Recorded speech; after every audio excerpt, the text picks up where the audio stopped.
They called it Threnos, the last ember of a once glorious dream. A colony planted on the rim of the Orion Verge, where humanity sought to reach beyond familiar stars. For decades, it thrived, nestled between asteroid belts and rich mineral veins. Families grew, children played under twin moons, and settlers whispered tales of Earth as myth and memory. But progress, as always, drew attention. 2 years ago, the Vorik came, silent, methodical, and relentless. Insectoid by biology, machine-like in purpose. They didn't negotiate, didn't speak, just descended in waves, overwhelming outposts with precision. The planetary defense grid, once state-of-the-art, held them back for weeks, then barely for months. Now, after hundreds of days of skirmishes and attrition, it flickered like a candle in a storm. Governor Elena Voss stood atop the shattered remnants of the East Tower, watching dark clouds swell on the horizon. Not weather, smoke. Another agricultural dome lost. Another 100 mouths without food. Her uniform, once pressed and proud, was a tapestry of ash and patched seams. She didn't remember the last time she slept without hearing distant screams. No help had come. Not from Earth. Not from the Terran Union. Not even from neighboring colonies. Silence wrapped Threnos tighter than any blockade. Communications had been severed early in the siege, and every drone they sent was either intercepted or returned in pieces. They were alone, declared non-essential decades ago when the outer sectors lost economic priority. No strategic value, no military outpost, no political leverage, just families. In the makeshift hospital below, medics operated with antique tools, some sterilized over open flames. Children lay curled against mothers, their eyes dull, asking when the skies would stop burning. Supplies ran dry faster than hope. Even the synthetic food generators sputtered, low on energy cores. Yet no one surrendered. Because of her. Governor Voss didn't promise victory. She didn't lie to them. She simply stood, every day organizing shifts, directing salvaged weapons, repurposing mining equipment into makeshift turrets. When morale cracked, she walked the streets. When a child cried, she knelt beside them. And when a soldier died, she memorized their name. Earth hasn't forgotten us, she told them. They're delayed, not gone. We hold. But in private, doubt gnawed at her. She remembered Earth just barely. Massive cities, sky trams, orbiting ring stations. She had been a mid-tier officer before being assigned to Threnos as a governance test run. It was supposed to be temporary. She was supposed to rotate back. Now, there was no rotation. The Vorik weren't interested in extermination. They harvested organics, infrastructure, resources. They moved like locusts, efficient, emotionless, and patient. And they were patient now, circling Threnos like wolves around a dying elk, probing defenses, waiting for the final break. The last shield generator sat buried beneath the capital, ancient tech, retrofitted twice over. It hummed irregularly, barely managing to deflect low-yield pulses. If the Vorik unleashed a full barrage, nothing would hold. But they didn't. They waited for desperation to take root, for surrender. In the central square, someone painted a mural, crude but unmistakable. A giant Terran ship, dark and sleek, breaking through clouds. Children added stars around it. One of them, Lena, held up a drawing to Voss one morning. "They'll come," the child said, serious as an oath. "That's what my dad said before he went to the wall. He said Earth always comes." Voss didn't reply. That night, she stood alone in the command center, staring at the flickering tactical display. Red dots swarmed the outskirts. Vorik scout pods were clustering for a push. They had days, maybe hours, if the generator sputtered again. She ran calculations, checked reserves, looked at personnel numbers. 327 adults, 70 children, 2 operable atmospheric flyers, 1 shield, no warships, no orbitals, no way out, still no surrender. Across the galaxy, humanity had once ruled from over 500 colonies. Earth had forged peace treaties, fought back empires, built alliances. But when the Unity fracture happened, and the Terran Accord splintered, the outer systems were cast adrift. Threenos was on the edge of a political map no longer used. She accessed the old files. UTA Emergency Broadcast Protocol. She'd already tried 10 times. Every attempt had failed. Still, she tried again. The signal bounced. Static returned. Her hand hovered over the console. She knew this was the end. Not just of the colony, but of memory. If Threenos fell, no one would remember it even existed. She opened a recorder. This is Governor Elena Voss of the colony Threenos. If you're hearing this, we're still alive. Barely. Vorik forces are tightening. Our shields are failing. But we're not surrendering. We never did. She paused. Her voice cracked. She steadied it. If Earth is still out there, if anyone is, remember us. We held. We believed. Behind her, the console sparked. The generator warning light blinked from yellow to red. She looked down at the terminal. The signal was lost. Again. She turned off the screen and walked out. Outside, the stars shimmered. And somewhere, above all of them, Earth remained silent.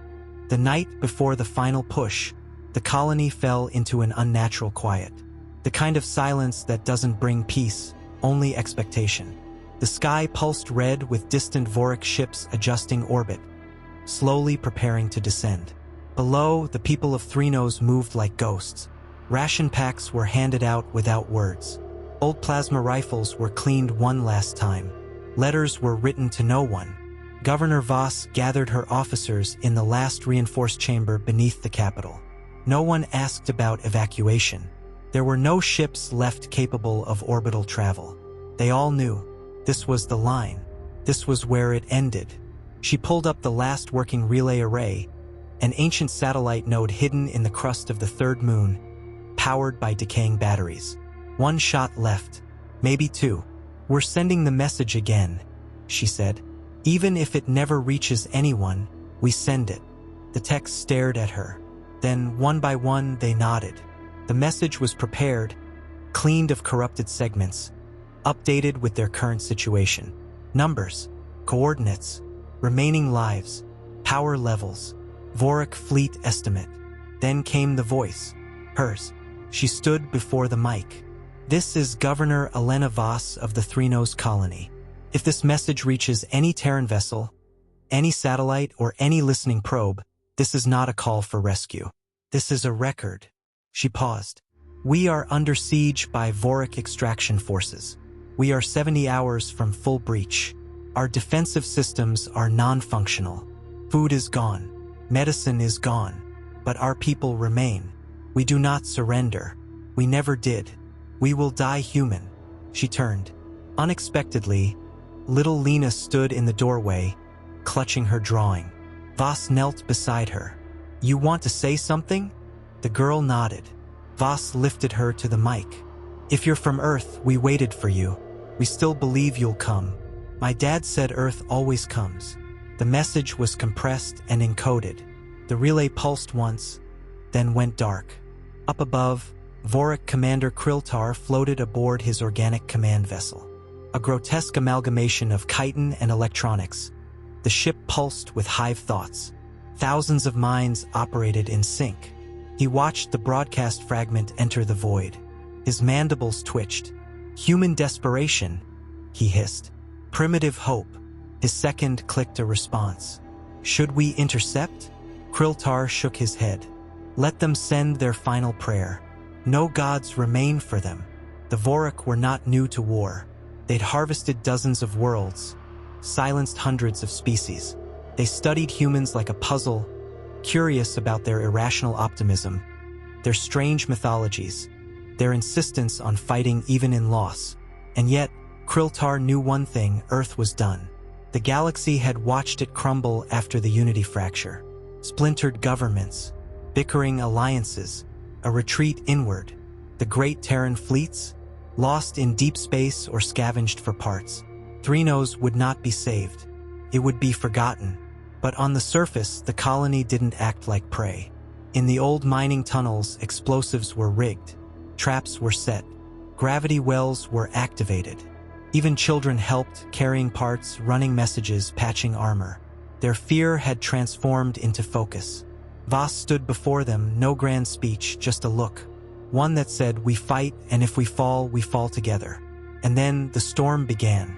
Vorik pods rained down in eerie silence. They didn't make noise, no engines, no flame. Just streaks of black fire against the twilight.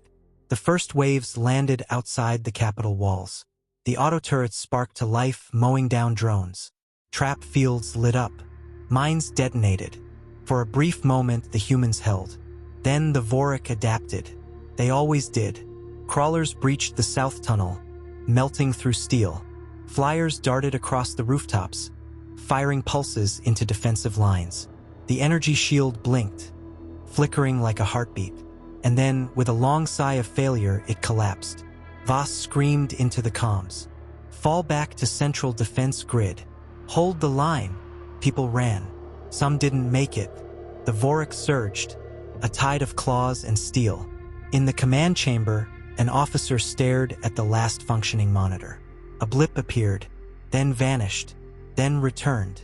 He leaned forward. The signal repeated. A tight band frequency. Ancient Terran encryption. Triple shielded. Unmistakable. He paled. "Governor." "Someone's responding." She turned, breath caught in her throat. "Where?" The officer stared at the screen. "Deep space edge of the Andrus expanse. We shouldn't be able to hear them at this distance. But we do." The audio was faint, broken, but audible. Thrino's distress signal received. United Terran Command. Mobilizing response fleet. Hold position. Voss froze. Her officer whispered, "That can't be. There is no United Terran Command." Another voice cut in, this time clear, sharp, filled with steel. "This is Earth's Armada. Stand down or be annihilated." The chamber fell silent. Outside, the Vorik ships paused. Their hive-link flickered, data streams disrupted. Commander Kriltar hissed in confusion. What was this interference? In orbit, the stars shifted. They weren't stars. They were ships. Hundreds, thousands, and every single one of them bore a forgotten crest. A black sun rising over a blue world. Earth had come. The Vorik fleet reeled in confusion. Their command systems began receiving erratic readings. Mass displacements in orbit, impossible drive signatures, weapon heat maps surging from empty space. Their protocols triggered defense formations, but it was too late. The darkness above Thrino's ignited with white fire. Terran warships emerged not with fanfare, but fury. They didn't broadcast names. They didn't issue threats.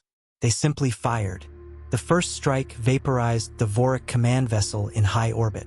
A lance of energy, kilometers wide, sheared through its armored core and left behind a molten ring of dust. Kriltar died without a sound, severed from his hive in less than a second. Panic rippled through the remaining ships. Panic the Vorik weren't designed to process. More vessels unfolded from subspace. Dreadnoughts black as midnight, escorted by smaller strike frigates and maneuverable destroyers. Their hulls bore no ornate markings, only function. Burn scars lined their armor. They had clearly seen war and returned stronger. Governor Voss and her officers watched from below as the sky lit up with brilliant arcs of color. Vorik ships erupting like fireworks in the night. The stars themselves seemed to roar. She whispered, "That's not a fleet. That's a judgment." The Vorik forces on the surface faltered. Their hive minds fragmented without command. They hesitated, twitched, turned their heads skyward. Then, without order or unity, they began to fall, mechanical limbs twitching as Terran orbital weapons struck with surgical precision. Orbital rail slugs, fired from invisible sniper stations, pierced individual Vorik leaders on the battlefield, detonating their neural cores without harming nearby humans. EMP pulses rolled out like thunder, disabling machines while leaving organic life untouched. And then, as if summoned by the will of the colony itself, the transports descended. Massive troop carriers, 20 times the size of anything Thrino's had ever seen, broke atmosphere with glowing underbellies and retro thrusters that scorched the earth. From their bellies came the Terran vanguard. Humans, not bureaucrats, not diplomats, warriors. Armored in adaptive combat suits that shimmered between camouflage and steel, they moved in silence and formation. They carried weapons unlike anything the colony had ever seen: plasma lances, kinetic disruptors, gravhammers. And their faces were visible, not hidden behind helmets but exposed, defiant. Eyes hard, unblinking, they moved like a tide, sweeping through what remained of the Vorik ground forces. Not one bullet was wasted. Every shot found a target. Every step pressed forward. There was no retreat. On the front line, a tall figure marched at the center of the formation: Admiral Ro, Supreme Commander of Earth's Hidden Armada. A name that had been struck from every official record decades ago. A myth until now. Governor Voss met him in the ruined square, her eyes wide with disbelief. "You're real," she breathed. He nodded, unsmiling. "We heard your signal." "You shouldn't exist," she said. "The Union fractured. Earth abandoned the outer worlds. That's what we were told." Ro glanced at the shattered dome above. That was the story the Council sold to consolidate power. But Earth never fell. We went dark. We went deep. We watched, we waited. And when the Vorik reached too far, we moved. "Why Threnos?" Ro looked at her, then at the gathered civilians behind her, wounded, dirty, but standing. "Because you never stopped believing." The battle was over in hours. The remaining Vorik tried to flee. They were intercepted. Scouts hid underground. Terran seismic charges rooted them out. A few attempted negotiation. Terran forces didn't respond. They weren't here to talk. This was not war. This was a reckoning. Later, the full scale of the Armada became clear. It wasn't just a few ships. It was an entire shadow fleet that had been hidden in the Oort line for decades. Unseen, undetected, waiting, watching the stars for a threat worth revealing themselves. They weren't part of the old Terran Union. They had split off long ago. Deep state commanders, elite tacticians, rogue AI allies, and forgotten colonies united under one cause: protect humanity no matter the politics, no matter the cost. They trained in silence, rebuilt Earth's oldest technologies, crafted ships with materials mined from stars. They weren't bound by bureaucracy. They answered only to survival. Threnos wasn't their first deployment, but it was their first public one. The message was clear. Humanity remembers. Across the galaxy, colonies picked up the echo. Vorik fleets in other systems received reports of sudden blackouts. Ships vanishing, bases obliterated. No trace, no warning. Just a phrase broadcast into the void. Earth is awake.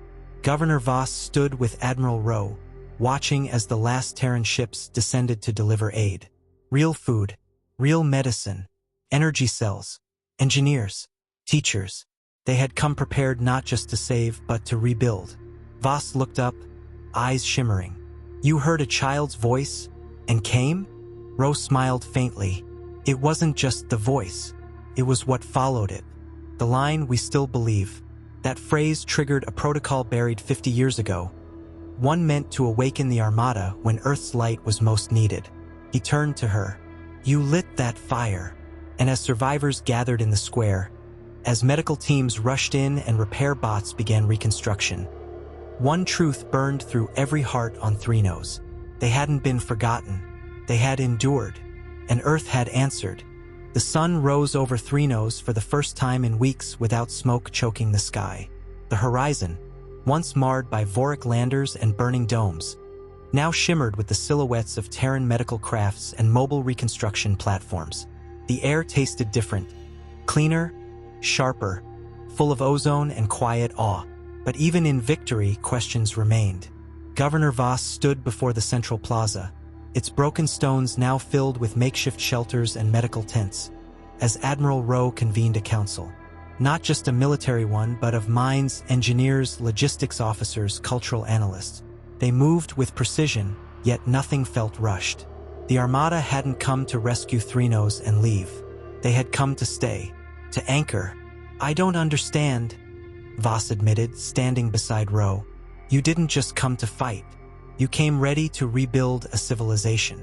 "We had to," Ro replied, "because Threnos isn't the end. It's the beginning." He gestured to a projection. A map of the outer sectors, hundreds of red-marked colonies, silent or classified as lost by the old Terran Union. We didn't just hide during the fracture. We studied, watched, prepared. And when we saw what the Vorik were doing, we knew what it meant. They weren't just harvesting, Voss said slowly, realization dawning. They were mapping humanity's edges, testing our silence. Exactly, Ro nodded. And they assumed Earth was dead, that no one would come.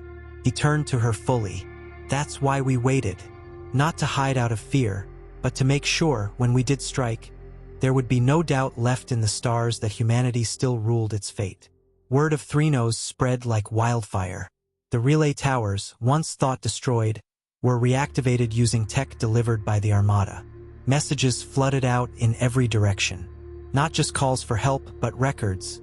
The stand of Threnos, the arrival of Earth's hidden fleet, and the destruction of the Vorik siege. Other colonies responded. From the ice caverns of Elysium Reach, a signal crackled. We've held for 13 years. Is it true? Did Earth return? From the ruins of Novarian's orbital citadel. We never surrendered. Show us where to stand. Even old enemies paused. In neutral zones, fleets that once fought Terran factions opened encrypted channels, asking a simple question: is the Black Sun real?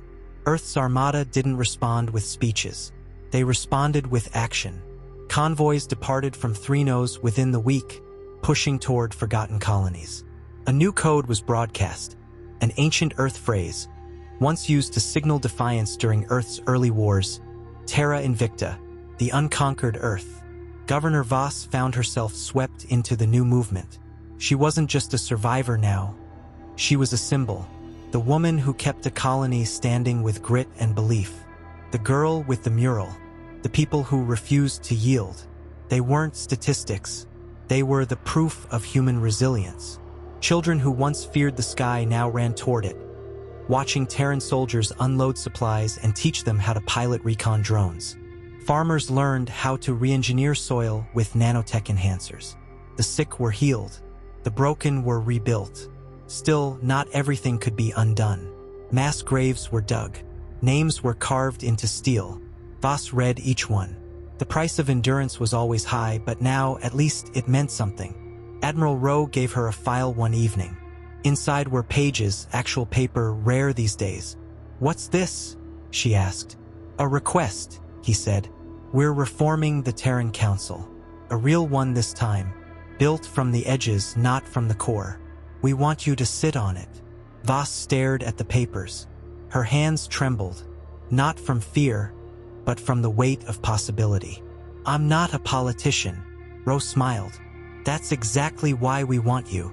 She didn't answer right away. She walked through the colony first, listening to the hammers, the laughter, the music rising again in the night. Then she looked up at the stars, so many of them. "All right," she said. "Let's rebuild it better." And so, the Armada became more than just a fleet. It became a movement, a call to the forgotten, to the isolated, to the ones who still watched the skies and hoped for Earth's return. It wasn't about dominance. It wasn't about empire. It was about unity, survival, and the terrifying truth that no matter how far humanity was scattered, it was never truly alone. The Vorik sent no further fleets. They couldn't. Their hive mind had registered Earth's reawakening as an extinction-level anomaly. They rerouted their expansion vector away from human space. Some still lurked in the void, watching, waiting, but they would not test Earth again. Not after Threnos, because now the galaxy knew. When humanity stands together, no force can erase it. When a colony sends out a whisper, Earth listens. And when the forgotten are threatened, Earth arrives, not with words, but with its mightiest armada.